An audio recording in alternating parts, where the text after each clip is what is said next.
Tenemos en línea a Agustín Podestá, magíster en teología, director de Hablemos de Teología y orgullosamente para nosotros nuestro columnista en asuntos religiosos para Yo Quiero Verte.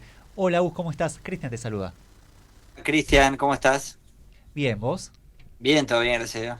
Bueno, eh, para arrancar vamos con lo que ha pasado hace unos días. El Papa León XIV tuvo su primer viaje internacional, recorriendo Turquía y el Líbano.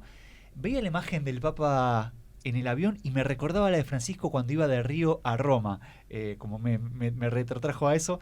Y al igual que su antecesor, León pensó en jubilarse antes de ser elegido también, antes de ser elegido Papa veía. ¿Qué puedes decirnos sobre este primer viaje apostólico de León XIV? Bueno, es un viaje muy importante, ya estaba en la agenda de Francisco porque se dio con ocasión de los 1700 años del Concilio de Nicea. Bueno, no vamos a explicarlo con sumo detalle, pero sí vamos a explicar la importancia que tuvo. Fue propiamente el primer concilio que tuvo la Iglesia, ¿no? Algunos dirán, bueno, pero está el concilio de Jerusalén, en los Hechos de los Apóstoles. Bueno, no es propiamente un concilio, ¿no? El concilio de Nicea es cuando, en el año 325, por eso son 1700 años, cuando el cristianismo deja de ser perseguido, el emperador Constantino permite ya la religión cristiana como una de las oficiales del imperio, y por algunos conflictos doctrinales que estaban empezando a aparecer, llama a una primera reunión de obispos, eran poquitos obispos, que se reúnen en Nicea justamente, y determinan uno de los primeros dogmas, que es la divinidad de Cristo, ¿no? Que Jesús es también de la misma, vamos a decir, sustancia, es decir, divino como el Padre, ¿no? Así como el Padre es Dios, Jesús comparte esa naturaleza divina. Porque había algunos que decían que Jesús era solamente un ser humano. Y bueno, se definieron algunas cuestiones también organizacionales, porque era la primera vez que los católicos podían vivir libremente su fe, ¿no? Que ya no eran perseguidos, que no eran torturados, que podían vivir públicamente la fe, porque hasta entonces vivían la fe en las catacumbas, a puertas cerradas, en los hogares, y bueno, todos los martirios y demás. Bueno, por cumplirse justamente estos 1700 años de este concilio tan importante, que ha tenido una significación en la historia tan importante, estaba planificado este viaje y fue que el Papa se dirigió allí y aprovechó un poco a visitar la zona próxima, ¿no? De Oriente, el Líbano, Turquía, etcétera.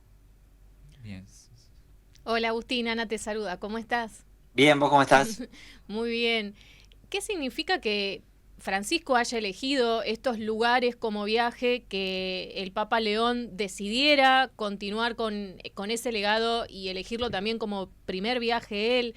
Si uno piensa en cuanto a lo geopolítico, siempre Turquía es un lugar en el que actualmente muchas veces se lo elogia en cierta forma como ser un país mediador, tener que buscar un equilibrio y con mucho cuidado tender relaciones entre Oriente y Occidente.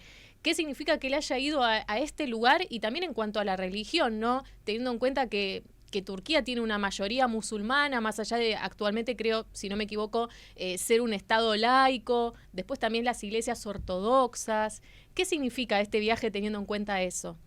Sí, muy cierto, porque es de los países donde además menos católicos romanos hay. Como decía recién, no solo que los cristianos en general son minoría, porque la mayoría son países de mayoría musulmanes, sino que además los cristianos que hay, además de ser minoría, la mayoría son católicos ortodoxos, es decir, son católicos no romanos, es decir, que tienen su patriarca, su obispo, que no responden directamente, como el resto de los católicos romanos, que respondemos al obispo de Roma, el Papa. Entonces, es un desafío para lo intercultural, para lo interreligioso, para lo ecuménico. Fue un lugar donde el Papa, digamos, no llegaba de local, si se quiere, ¿no? No jugaba de local en ninguno de los lugares donde estuvo. En todos los lugares era recibido por los locales, ¿no? Por las religiones locales, por los musulmanes, por los católicos ortodoxos, de modo tal que es un puente, un encuentro entre estas distintas religiones, distintas culturas, católicos, romanos, no romanos, musulmanes. Entonces tiene una significación, digamos, pensemos lo que el que soñó este viaje fue Francisco, ¿no? Que tiene mucho sentido al estilo de Francisco, porque era bien el estilo justamente de Francisco de ir a buscar a los que estaban afuera de la Iglesia Católica Romana. Por eso uno de los temas principales de todos los discursos de León, muy a su estilo también, fue el tema de la paz, ¿no? Que son además países que suelen estar, como vos decías, mediando entre conflictos, países que están en conflicto, países que han tenido conflictos muy fuertes por motivos religiosos, políticos, sociales, y en todos lados el discurso, el mayor llamado de León fue a la paz. Agus, el lunes es feriado porque celebramos la Inmaculada Concepción de la Virgen María. Vos antes mencionaste, y acá también en el programa algunas veces hemos mencionado la palabra dogma. ¿Esto de la Inmaculada Concepción de la Virgen María sí es un dogma al cual todo cristiano católico debería adherirse? Sí, es un dogma de fe, tanto como la Asunción de la Virgen a los cielos, son los últimos dos dogmas definidos por magisterio pontificio, en este caso por papas, no por concilios. El dogma de la Inmaculada Concepción, ahora lo que, un poco como respondiendo también a tu pregunta, digamos, son dogmas, pero también hay que recordar que no todos los dogmas valen por igual, ¿no? Muy importante esto, no todos los dogmas son igual de importantes. Eh, a ver, ¿tenemos que creerlos? Sí, pero tenemos que creerlos a todos por igual, no, porque hay dogmas que son más importantes que otros. Partimos de la Trinidad, de Cristo, y de ahí vamos, ¿no? De María, Madre de Dios, y de ahí se van desprendiendo otros dogmas. Si se quiere, es más importante el dogma María, Madre de Dios, que el de la Inmaculada Concepción, por ejemplo. Bueno, no importa, son disquisiciones muy puntuales, pero está bueno recordarlo, ¿no? Que no todo vale por igual. Porque si no se cometen algunos excesos, uno diría, bueno, está hilando demasiado fino. Sí, no, porque después se cometen excesos como todo este tema que surgió con María Corredentora, que uno ve que en el fondo son algunos grupos que exacerban demasiado algunas cuestiones de espiritualidad, porque se ponen demasiado fundamentalistas con cosas que son secundarias, terciarias, ¿no? Que son importantes pero menos, digamos. Hay otras cosas que son más urgentes. O más importantes. En este caso, la Inmaculada Concepción, recordar esto, ¿no? Primero que la Inmaculada Concepción es de María, o sea, cuando María fue concebida, ¿no? La Inmaculada Concepción de Jesús, desde luego que es Inmaculada, porque Jesús es Dios, damos por hecho, ¿no? No hace falta aclararlo. Pero la Inmaculada Concepción es de María, porque María recordamos que ha sido preservada del pecado original, llena eres de gracia, le dice el ángel cuando la saluda en el saludo de la Anunciación, ha hallado favor delante de Dios, ha sido plena, llena de gracia. Por tanto, esta plenitud de gracia la ha preservado justamente de una manera especial del pecado original, y eso es lo que recordamos en este dogma, este día tan importante, que además es feriado, o sea, es un dogma importante para la fe. Y que tenemos que celebrar en ese sentido. Es un dogma fuertemente mariológico que nos conecta con María y el misterio justamente de la gracia. Bien.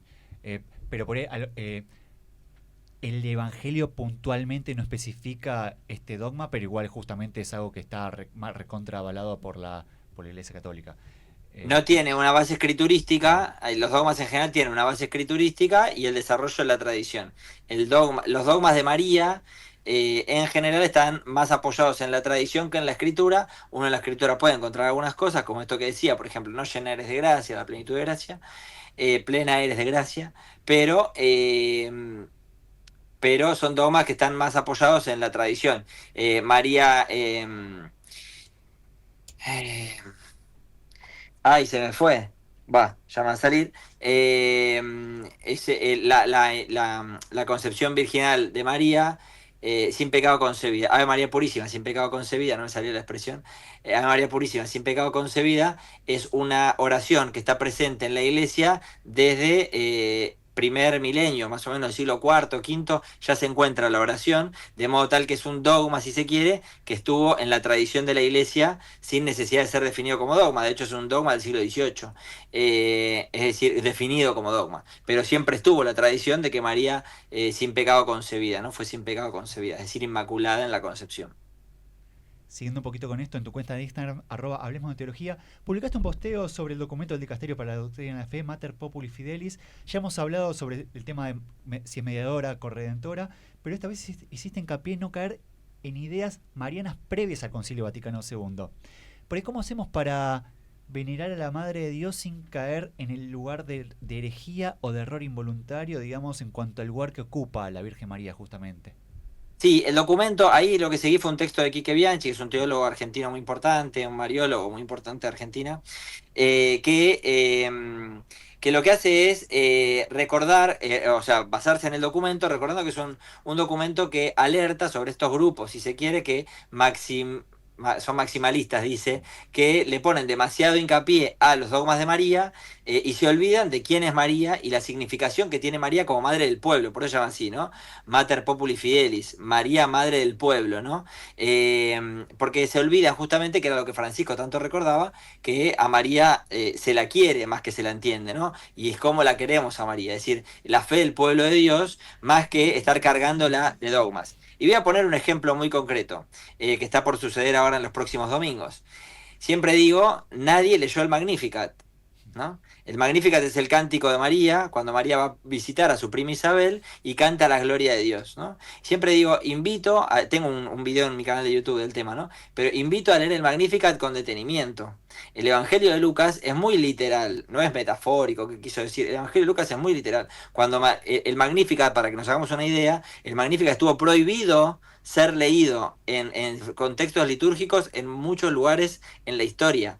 Porque el Magnificat prácticamente es un texto prohibido. María canta las glorias de Dios recordando que Dios destronó, expulsó a los ricos, a los poderosos y se acordó de los pobres y de los humildes, ¿no? Que a los humildes los levanta y a los ricos los expulsa. Es un texto, si se quiere, muy subversivo, ¿no? Entonces, ¿qué es lo que hacen los grupos estos más conservadores, que están mucho en las redes sociales, ¿no? ¿Qué hacen? Entronizan a María para que María no hable, ¿no? El rey reina pero no gobierna. Cuanto más lo entronizamos, menos lo escuchamos, ¿no? Y cuando vas a leer el Magnificat, bueno, ahí tenés un problema, porque María te está diciendo, ustedes que son poderosos, que son ricos, que son soberbios, que son orgullosos, mirá que Dios a ustedes no los quiere. Dios nos prefiere a nosotros, que somos los pobres, los humildes, los que estamos descartados por la sociedad. Bueno, es un texto tremendamente subversivo en términos políticos, económicos, sociales. ¿Qué hacemos con María? Mejor la callamos, ¿no? Mejor a María la callamos, porque María es subversiva, es complicada. Entonces, estos grupos, ¿qué hacen? La entronizan. María Asunta sin pecado original, María Reina, María no sé qué, María... Y la entronizan allá arriba. Porque cuanto más entronizada está la dama nuestra, la señora nuestra, la redentora nuestra, papá, che, pero María quiere hablar, ¿la dejas hablar? Y cuando la escuchás, te imponen un problema. Entonces, ¿por qué reaccionar? Además reaccionaron enseguida. El texto, además, este texto, Mater Populi Fidelis, lo dice en la nota introductoria. Dice, este texto además viene a aclarar a grupos que en general están en internet, tienen mucha banca en las redes sociales y suelen tener este tipo de actitudes. Y son los que saltaron como leche hervida cuando apareció el documento. Más de uno que me criticaba, digo, claro, si el texto te está criticando a vos, por eso estás tan enojado. Aus, para cerrar un poquito con el tema del feriado, en este caso ya no hablando de la propia Madre de Dios, sino de un objeto que tiene mucho protagonismo socialmente, que es el arbolito de Navidad, el cual justamente se arma este lunes 8 de diciembre. ¿Tiene alguna significación religiosa, algo que por ahí puedas decirnos del árbol de Navidad? Bueno, no, es una tradición más, diríamos, en términos teológicos, secular que religiosa. Hay distintos orígenes, hay distintas teorías. En general, se ve que son culturas que otra vez el cristianismo ha tomado rituales paganos y los ha ido cristianizando lentamente, ¿no? Esto de decorar los árboles, muchas sociedades, sobre todo en el hemisferio norte, en Europa, decoraban árboles en la época de invierno, en época invernal, decoraban árboles, sobre todo estos árboles de esta hoja verde, que es la que no se pierde. Vieron que los pinos cuando están todos nevados, abajo siguen teniendo la hoja, no se queman, son hojas que no se queman, que no se ponen amarillas, que perviven todo el invierno. Entonces se los tomaba como árboles muy importantes y se los entronizaba, se los usaba, se los decoraba, y lentamente esas tradiciones empezaron a volverse no solo en los bosques, sino también en las casas. Y se los empezó a entrar a las casas y como era la época de invierno, la época navideña, medio que se fue haciendo todo ahí una mezcolanza y terminaron siendo un signo típico de la Navidad. Eh, Está muy bien, digo, decoran, son muy lindos, es un lindo momento en familia. Yo siempre recuerdo que prestémosle más atención al misterio del pesebre, ¿no? Claro. Que no falte el pesebre. Si falta el arbolito no pasa nada, pero que no falte el pesebre, ¿no? Que en ninguna casa falte una Sagrada Familia, un pesebre, un pequeño detalle junto al árbol para recordar el misterio de la Navidad, ¿no? Mirar el pesebre y contemplar el misterio que ahí se esconde. Agus, muchas gracias por este contacto con Yo Quiero Verte, por hacerte tu tiempo para nosotros como siempre y buen fin de semana. Les mando un abrazo, buen fin de semana para ustedes también.